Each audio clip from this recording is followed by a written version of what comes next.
So, this short talk is on Dirac delta function, which is very widely used in quantum mechanics, and the Dirac delta function as such is something which is 0 everywhere and infinity at one point. So, if you try to visualize it in a geometrical form, it will be something like, so it is called Dirac delta function, and Dirac is in fact the great physicist P.A.M. Dirac, who has contributed a lot in the development of quantum mechanics, and so that name is Dirac delta function, and it will look like something like this. It goes to infinity and then comes back and becomes 0.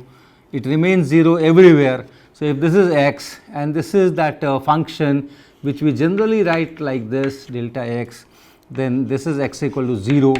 So, everywhere on this side, that side, that means for x less than 0 this function is 0, x greater than 0 again this function is 0, and at x is equal to 0, one single point, delta x is infinity.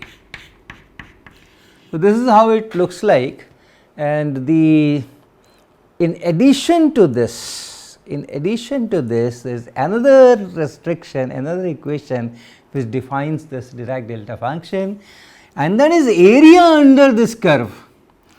That means integration of this function from, let us say, minus infinity to plus infinity, okay, this area should be 1.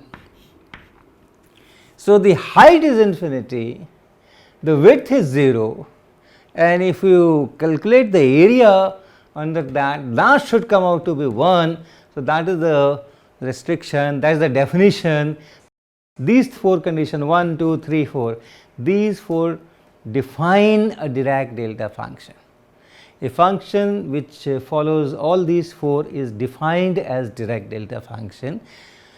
So, you can realize this Dirac delta function as a limiting case of various functions that you can create, which are more friendly.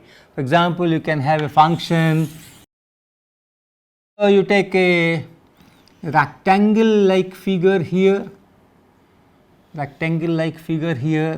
this is x is equal to 0, this is, let us say, x is equal to a by 2, this is x is equal to minus a by 2, this point. So, that this width is a and this height, let us take 1 by a. So, the function is defined as, function f x is defined as, this is equal to or for x less than minus a by 2, f x is 0, then from minus a by 2 to plus a by 2, x between minus a by 2 and plus a by 2, this is 1 by a, and then for x greater than a by 2 it is 0 once again, and at minus a by 2, at a by 2 you can take any value, you can take this value or this value or any value, or you can define your own values. So, let us say x is equal to minus a by 2, f x can be 1 by 2 a, and x is equal to plus a by 2, again you can take it 1 by 2 a, and so on. So, this is a function, the area will be 1, this is a and this is 1 by a. So, area will be 1, and this side is 0, this side is 0, in between it is 1 by a. Now, you take the limit, you take the limit of this f x, not value, limit of a function itself. How does this function transform itself when you take the limit as a tends to 0? If a tends to 0, 1 by a tends to infinity, this gap becomes 0. So, everything is at x equal to 0 collapses at x equal to 0. So, before x equal to 0 it remains 0, function remains 0. After this x equal to 0 it remains 0. At x equal to 0 the functional value is 1 by a, which is infinity, and then the area is 1. So, this becomes Dirac delta function. If you are worried about the discontinuities and all that, this is a discontinuous function, of course you can still get an area under the curve. You can start with a triangle also. You can take this kind of picture and then you can write this is x equal to 0, and you can write equation of this straight line, equation of this straight line up to here, and then it is 0 here, then it is 0 here, and once again this width and this height, they are to be properly chosen so that the area is 1, and when you take that width going to 0, this becomes a Dirac delta function. Other variety is Gaussian functions which has certain width and certain height. You can always connect that width and height so that the area remains 1, and then take the limit so that the width becomes 0, height becomes infinity, and it is Dirac delta function. So, that is for the definition point. Now, one beautiful representation which is actually very widely used in quantum mechanics and which has a very interesting interpretation also, that I will write, that functional form of Dirac delta function I will write, and that is integration from minus infinity to plus infinity e to the power 2 pi I x and then some variable p and integrated over p dp. Since we are integrating over p, so this is the variable and this is constant. During this integration this is constant, but you can use another constant, another constant, another constant.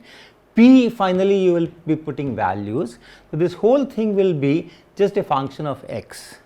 Now, this function happens to be delta function, right? It is not obvious, but it happens to be delta function, and we will just see what it is, why this is delta function. So, let us define a function f x which is integration from minus L to plus L, and then this e to the power 2 pi I x p dp, and then we will take limit as L goes to infinity to get this function. And this you can integrate, very simple integration. So, this will be e to the power 2 pi I x p divided by, we are integrating over p, so divided by 2 pi I x, and the limits are minus L to plus L, and you put the limits. So, this is 2 pi I x here, and p, remember we are integrating over p. So, it is e to the power 2 pi I x L and minus e to the power minus 2 pi and I x L. Okay. You put p equal to L here, you get this term, then p equal to minus L here, you get this term, and then you have to subtract, and this is anyway common factor here.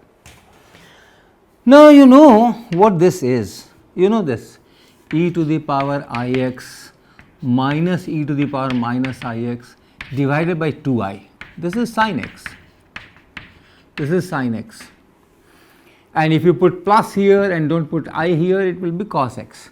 So, this is sine of 2 pi x L. So, it is 2 pi x L and divided by pi x, sine of 2 pi x L, because I will be there and then 2 I will be on the other side. So, pi x here. So, this is this function f x, and we want to see how this function behaves as L goes to infinity. All right. So, let us try to plot this. Let us try to plot this. So, I draw the x axis and then I draw the y axis, and let us first see at x equal to 0 what happens. You know, x is equal to 0, sin x by x, sin x by x, that limit goes to 1 as x tends to 0. So, let me write here pi x 2l. So, 2l here into 2l and into 2l. So that it is of this type, sin x by x as x goes to 0, sine of this argument divided by this thing itself, and then as x tends to 0, this whole thing tends to 0, and therefore, it will be 1, and therefore, as x tends to 0, this will go to 2l. So, at x equal to 0, this function is somewhere here, this is 2l. So, from this side, they are all converging here. Now, what happens if this argument is pi? That means 2 pi x l, 2 pi x l. You are increasing x now. This is x equal to 0, and now we are increasing x slowly. So, when you are increasing x slowly, this thing at some stage will become pi. So, x is equal to 1 by 2 l.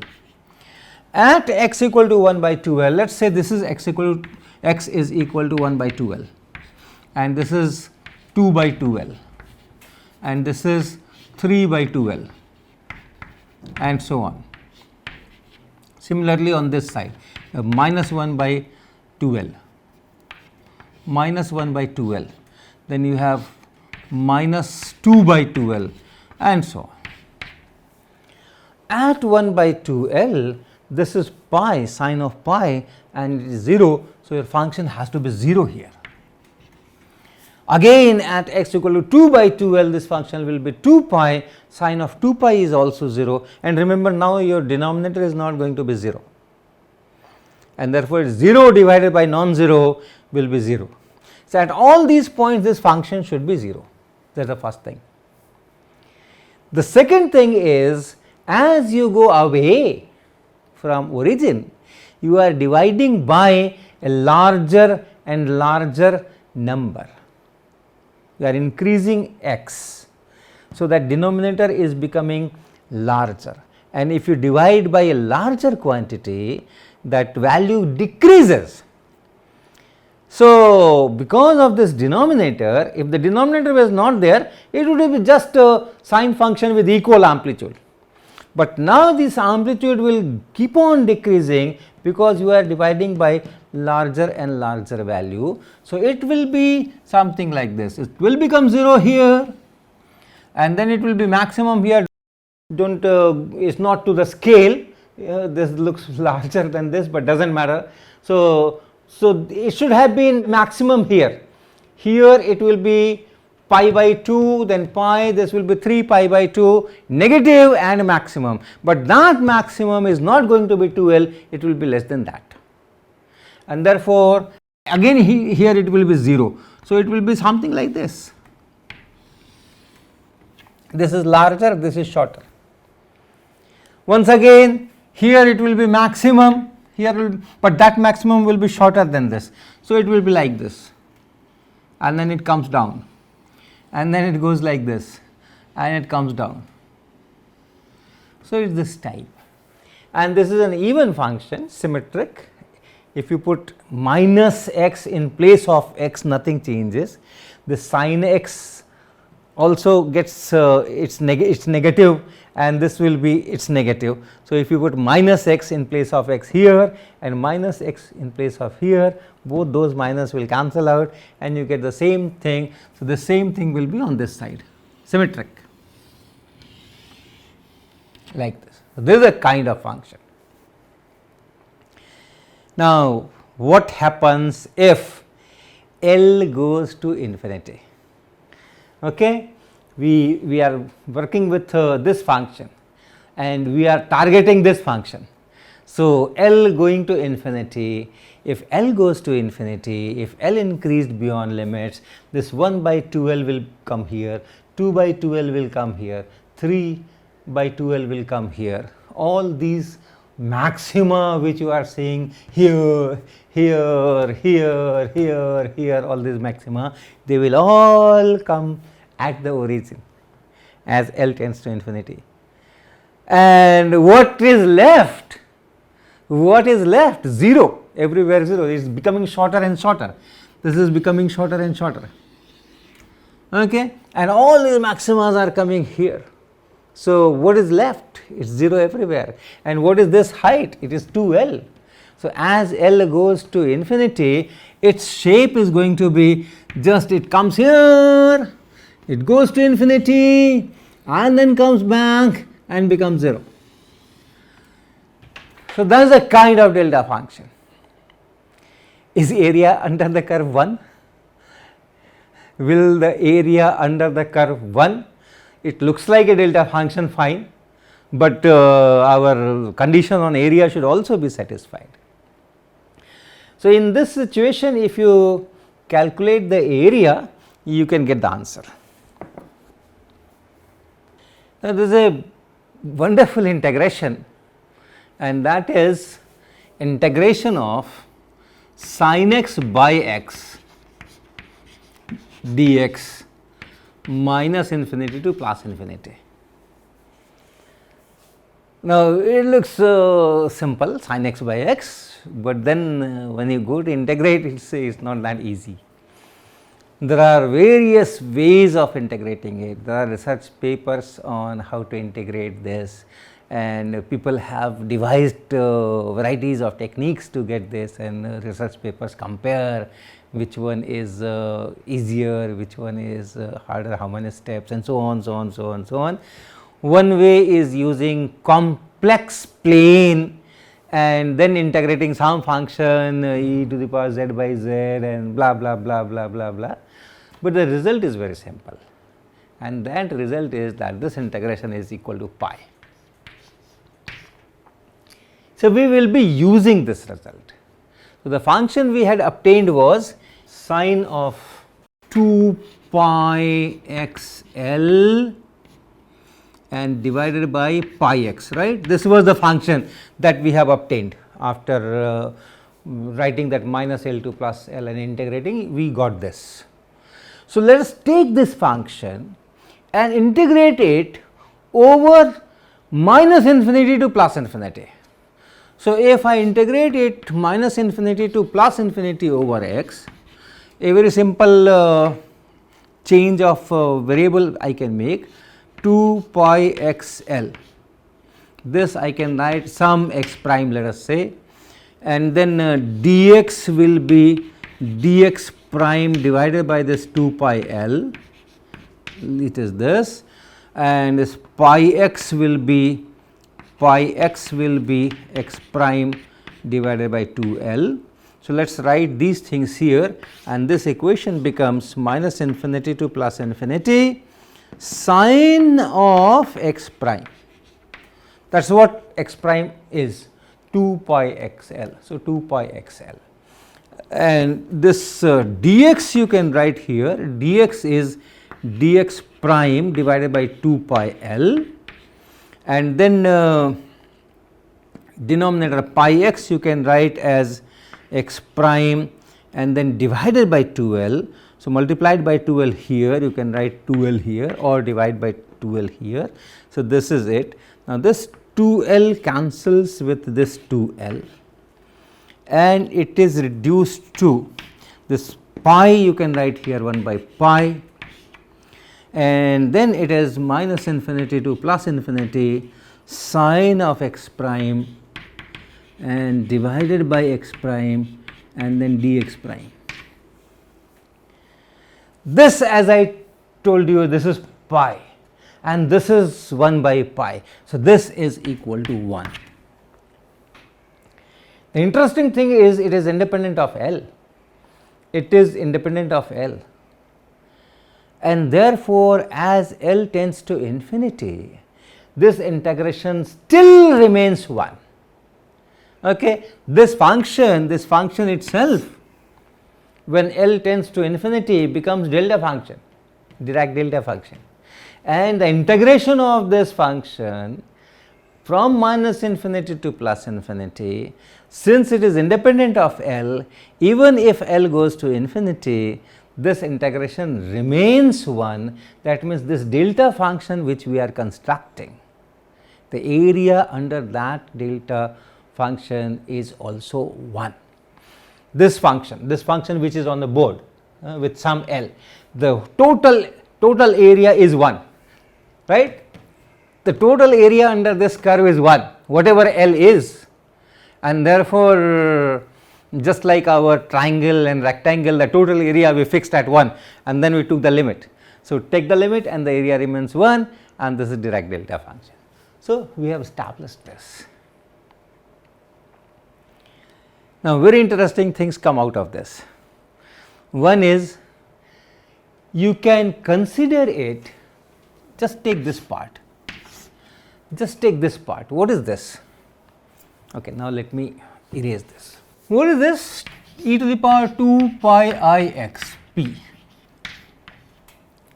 and consider this as a function of x. Consider this as a function of x now. I am not integrating and I am not doing this. I am just taking this part and considering it as a function of x for some particular value of p. This is a periodic function. The important thing that this is a periodic function, because this is what?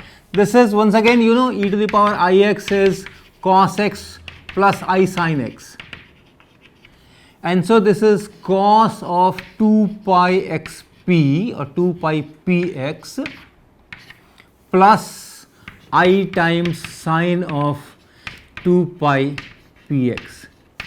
Each of them is a periodic function. And what is the period? At what value of x it repeats? So, that is given by, this is 2 pi p x, so 1 by p, right? Delta x equal to 1 by p. If you put, if you increase x by 1 by p, 1 by p cancels with p, so you are increasing this by 2 pi, and therefore it repeats. Sine, cos, they have periods 2 pi. So, for x 1 by p, you are repeating it, it is a periodic function, and that period or the frequency in this much of length, how many those oscillations are there in the graph. So, that depends on p. So, essentially, if any one of this or this, if I draw, it will be like this. This is a periodic function, and then this depends on p. Now, if I take a different p, I get again a periodic function, but this will be changing. So, I may get like this, or I may get like this. So, the periods are changing. Now, what I am doing here, I am taking such functions for different p. That means, I am taking this, I am taking this, I am taking this, I am taking this, and all varieties of p going from minus infinity to plus infinity, continuously varying. So, continuously varying all varieties of these periodic functions, we are adding them together. Integration is just adding. And what I am getting? I am getting a delta function. So, when you are adding this function to this function, to this function, to this function, to this function, to this function, with various these frequencies with equal amplitude, do not increase or decrease amplitude, what you get is this plus this plus this plus this plus this plus this, you are getting this. Very interesting. So, this is one beautiful thing about this representation. Now, I will touch upon one more thing, which is known as orthonormality, orthonormal functions.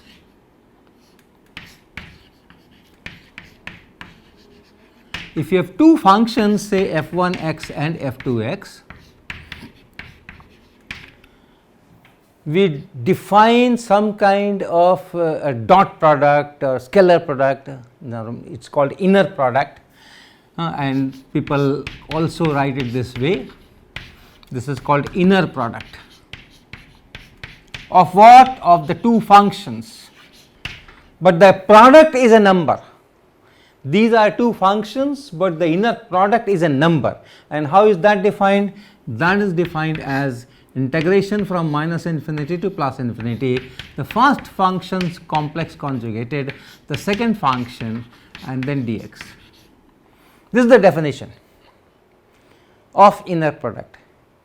And then if this inner product is 0, two functions are there, and if the inner product is 0, then the functions are called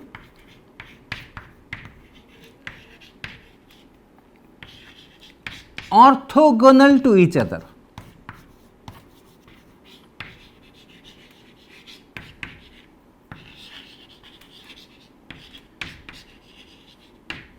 Remember, if you have two vectors A and B, and if A dot B is 0, you say that A is perpendicular to B, orthogonal to each other. In that same spirit, two functions are called orthogonal to each other if this inner product is 0. And then normalization, orthonormal. For normalization, if they are same, you are taking inner product of a function with itself, then what should its value? That will be infinity. But then it is 0 here, it is infinity here. So, it should be some kind of a delta function. So, for orthonormality, it should be some kind of a delta function. Now, beautiful thing is that these functions, they are orthonormal. That means, if you take different values of p, how are you getting two different functions f1x and f2x? By taking two different values of p. So, if you take two different values of p and write two functions and take the inner product, that is going to be 0. And not only 0, so let us take two values of this and construct two functions. So, f1x is e to the power 2 pi I x p1, and f2x is e to the power 2 pi I x p2. What happens if I take the inner product f1 f2? This will be integration from minus infinity to plus infinity. The first function complex conjugated, so e to the power minus 2 pi I x p1. The second function remains as such, so e to the power 2 pi I x p2 and dx. That is our definition. Two functions of x are, or inner product of two functions of x are defined in this way. First function complex conjugated, second function as such integrated over x in the full range minus infinity to plus infinity. Now, write this. This is minus infinity to plus infinity, and then e to the power 2 pi I x p2 minus p1 and dx. Let us write x on this side.